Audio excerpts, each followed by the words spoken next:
जी बिल्कुल, ट्रेनिंग में ही हमें इस तरह से बना देते हैं, हम्म। ट्रेनिंग का जो फ़ेज़ होता है, इस तरह से हमें तैयार कर देते हैं कि ट्रेनिंग के बाद तो बिल्कुल भी डर की गुंजाइश नहीं होती। तो मेरा भी जो पहला दिन था, वो भरपूर एतमाद के साथ, क्योंकि मैं सबके हौसले के साथ जा रही हम्म। थी। उसके अलावा हमारे पास डिफरेंट अप्रूवल थे, हम्म। पीएमए के अप्रूवल्स थे, चाइनीज़ मैनेजमेंट का बहुत ज़्यादा भरोसा था, हम्म। मेरे पाकिस्तानी मैनेजमेंट ने मुझे हम्म। बहुत ज़्यादा सराहा हुआ था, उनको मेरे पे एतमाद था कि मैं कर लूँगी। अच्छा, ड्यूरिंग ड्राइविंग अगर कोई इशू आ जाता है, देखें कोई भी अगर मसला हो जाता है तो फिर क्या आप करती हैं, फिर क्या आपकी वो रिएक्शंस आपके कैसे होते हैं? बिल्कुल, कोई भी मसला आ जाए तो सबसे पहले तो हमने उसको आइडेंटिफ़ाई करना होता है, हम्म। और उसके साथ हमारे पास मेन लाइन पर ड्राइवर सुपरवाइज़र भी मौजूद होते हैं, हम्म। जो मुझे बहुत अच्छी तरह असिस्ट करते हैं। उसके अलावा ऑपरेशन कंट्रोल सेंटर में मैं कंटिन्यूअसली कम्युनिकेट कर रही होती हूँ, जिसकी हम्म। वजह से जो ट्रेन डिस्पैचर हैं, वो स्टेशन स्टाफ को भी अरेंज करवा देते हैं कि हम्म। इस तरह के मसले में ड्राइवर को बहुत ज़्यादा असिस्ट किया जाता है।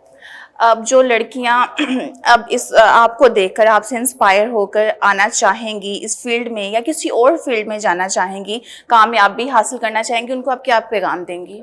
मैं उन्हें यही कहना चाहती हूँ, सबसे पहले तो अपनी एजुकेशन कंप्लीट करें, अपने वालिदैन को ये भरोसा दिलाएं कि आप ये कर सकती हैं, और हम्म। बाकिरदार रहकर अपनी शख्सियत को निखारें। तो मुझे लगता है कि पाकिस्तान की हर औरत तरक्की कर